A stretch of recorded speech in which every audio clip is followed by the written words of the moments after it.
everybody. We have some really great books this week, and we're going to start with Charlotte the Scientist is Squished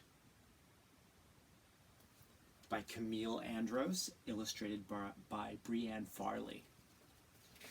I love this book for a couple reasons. The first one, when I open up and I see the inside cover, and I see this blueprint or design, it really reminds me of the book we read on Friday, Rulers of the Playground, where Joshua and Lennox draw up their designs for their playground kingdom. So I always like it when books connect to one that I've read before, and I really encourage you to always kind of approach books that way. It allows us to start making connections between themes,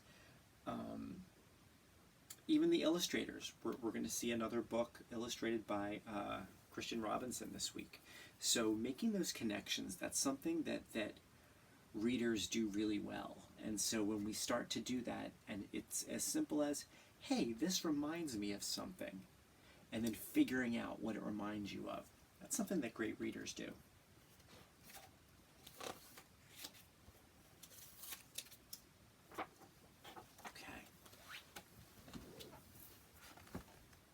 On this page we have the scientific method, question, hypothesis, experiment, observation, and conclusion. E equals mc squared, so Albert Einstein, but a rabbit. Marie Curie, I'm sure. And this is an astronaut. So Charlotte has protective glasses, a clipboard, a magnifying glass, and a lab coat. Charlotte was a serious scientist.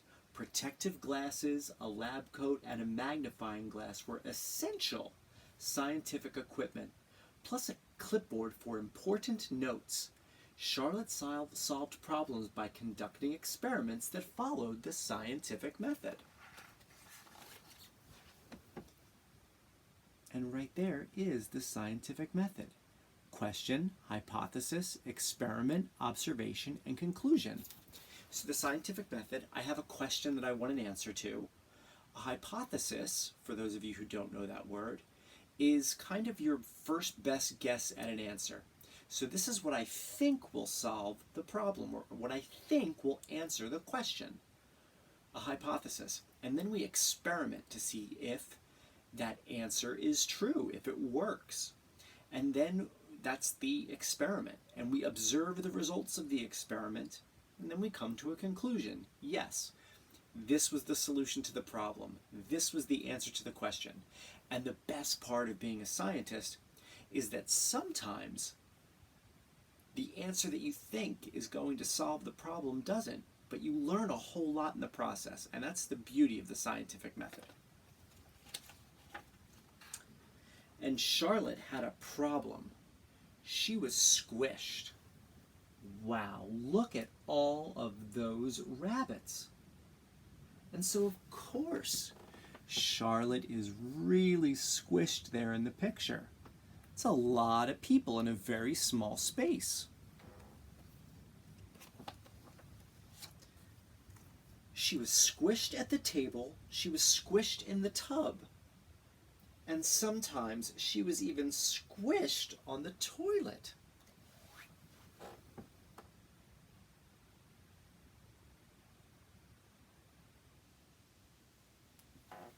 She says, hey, I'm in here. It had become impossible to conduct her experiments. Her test tubes were taken, her beakers got broken, and her specimens were spoiled. Charlotte needed some space, time to use the scientific method.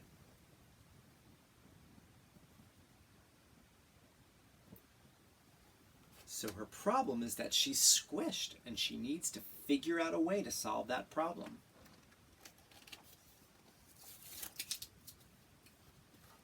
So step one, ask a question. How can I get some spare space around here? Step two, form a hypothesis. If I can get rid of my brothers and sisters, I will have room to be a real scientist.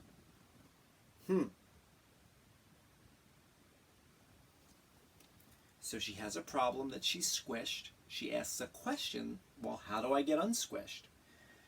I can be unsquished if I get rid of my brothers and sisters. Step 3, test the hypothesis. Experiment. So there is vanishing, there's a vanishing, it's not a potion, it's a formula, a liquid. She tried an experiment to make everyone disappear, but it didn't work.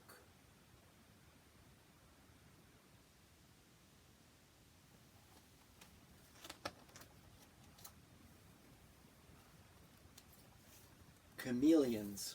She tried another experiment to make herself disappear, but that didn't work either. Do you see how she's painting herself to blend in with the bushes? Like a chameleon would. Or when we wear camouflage. Chameleon camouflage.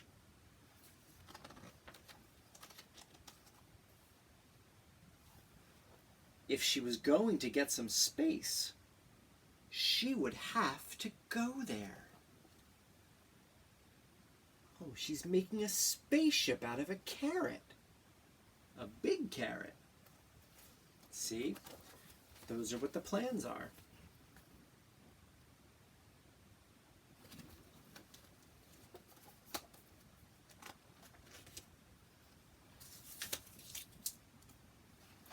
There are no words on this page, but I bet you can guess how she's feeling.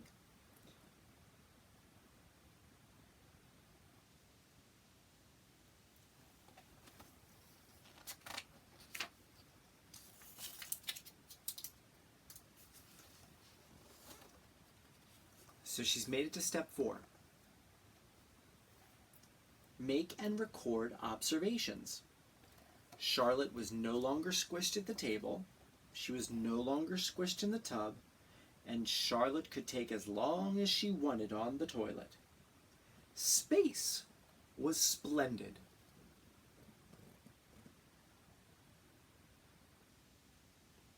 I love that word, splendid. It means great, wonderful. Finally, step 5, draw conclusions. She had all the room she needed to conduct very important experiments using her protective glasses, lab coat, and magnifying glass. Her test tubes were tidy, her beakers looked brilliant, and her specimens were sparkling. Her hypothesis was correct. She finally had room to be a scientist.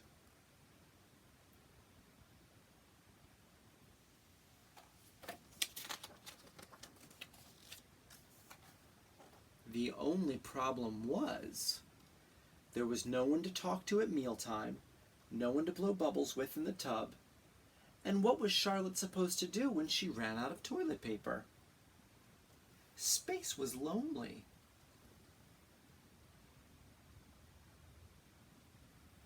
Charlotte's learning a valuable lesson here. Sometimes when we solve a single problem, we end up creating another one. So yes, while she solved her problem of space, she created a new problem of loneliness. So, back to step 2. Form a new hypothesis. If I can have friends in space, then I won't be lonely, and I can be a real scientist. Time for more experiments.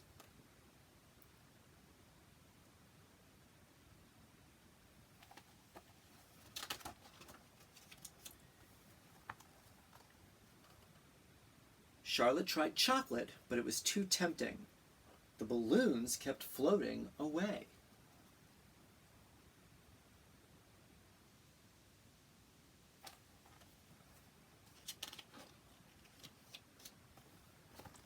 And robot bunnies were poor conversationalists. They got ruined in the bathtub and tangled in the toilet paper.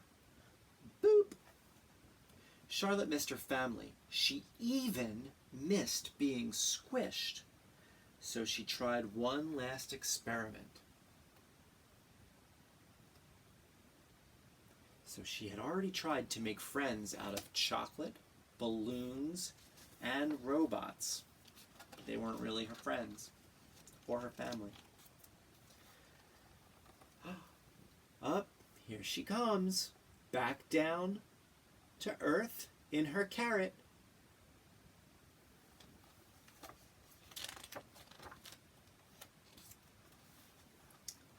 So she tried a new experiment and reached a new conclusion. Charlotte didn't need outer space.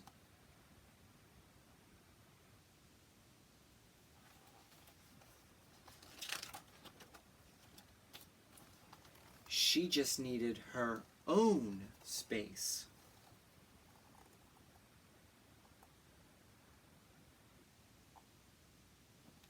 I'm sure some of us can relate to that, needing our own space sometimes.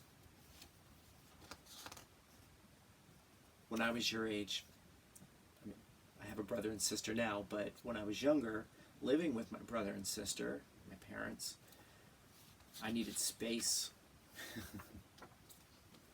So that was the solution. She needed her own space.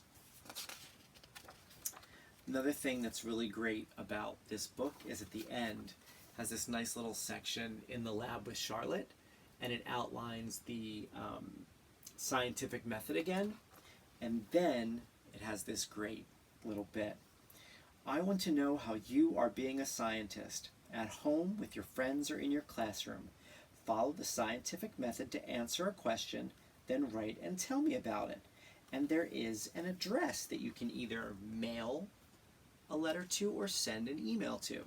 So if you should find yourself conducting an experiment, know that Charlotte the scientist is waiting to hear from you. And in the assignment on Seesaw, I'll make sure I include the address for everything.